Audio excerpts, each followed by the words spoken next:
আজ হলো আমার এক বন্ধুর জন্মদিন, তার জন্য আমরা এখন যাচ্ছি 3 বন্ধু মিলে গিফট কিনতে।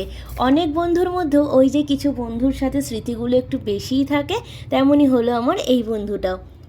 ওর সাথে আলাপ ক্লাস 5-এ। আমরা যেই স্কুলে পড়তাম সেই স্কুলে আমি 1 থেকে পড়ি আর ওরা ভর্তি হয়েছিল ক্লাস 5-এ। তারপর সেখান থেকে স্কুল, কলেজ, কোচিং সব মিলিয়ে অনেক হাসি, মজা, আড্ডা, একটু অভিমান আর অনেকটা আনন্দ। স্কুলের করিডোরে অনেক খেলেছি আমরা, তো সব মিলিয়ে অনেকটা দিন কেটে গেছে বন্ধুত্বের। গল্প করতে করতে পৌঁছে গেছি কেকের দোকানে, আর সেখান থেকে নিয়ে নিয়েছি একটা কেক আর ওর জন্য একটু খাবার দাবার। আর আমার ওই বন্ধু তার তর্সয় না, চলে গেছে আগে ভাগে ওদের ঘরে। আর তারপরে আমরা এই যে চলে এসেছি বার্থডে গার্লের ঘরে।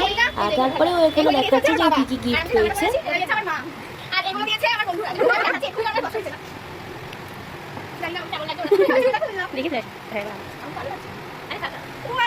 আজকে হচ্ছে ফ্রেন্ডশিপ ডে, ঠিক আছে?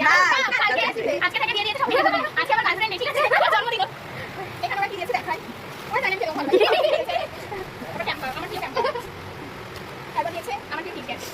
তারপর দিয়েছে একটা কি পপকর্ন, এটা পপকর্ন। যেটা আমরা বলি একটা কি। তো ইংলিশ বাবু কেমন লিখলো। এটা হচ্ছে এই কাজে। তারপরে ওর মুখে শুনে নিলাম যে ওকে কে কী গিফট দিয়েছে। আর তারপরে বার্থডে সারপ্রাইজ দিতে এসেছি, ফটো তো তুলতেই হবে। তারপর ফটো তুলে নিলাম। আর এখানে আমাদের জন্য খাবারও নিয়ে এসেছে। না আমি তো বলতে পারবো না, কারণ ওরা মেয়ে, তাই অতিথি লক্ষ্মী। আমি তাই ওদের জন্য একটু খাবার ব্যবস্থা করেছি। ওদের কিছু এখন দে, তুই নে, আমি তোর বিয়ে।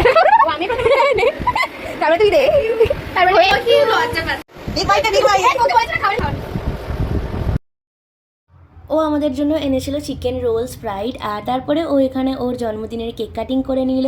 আর তারপর সেটা সবাইকে খাওয়ালো। আর তারপরে আমাদেরকেও দিয়ে দিল এখানে কেক। আর তারপরে আমরা একটু গল্প করছিলাম। আর এরপরে জন্মদিনে গেছি, কেক মাখামাখি তো হবেই, তো এখানে শুরু হয়ে গেছে এই যে কেক মাখানো। আর তারপরে আমরা অনেক মজা করে আনন্দ করে কাটিয়ে তারপর আমরা 3 বন্ধু মিলে বাড়ি চলে এলাম। Bye bye.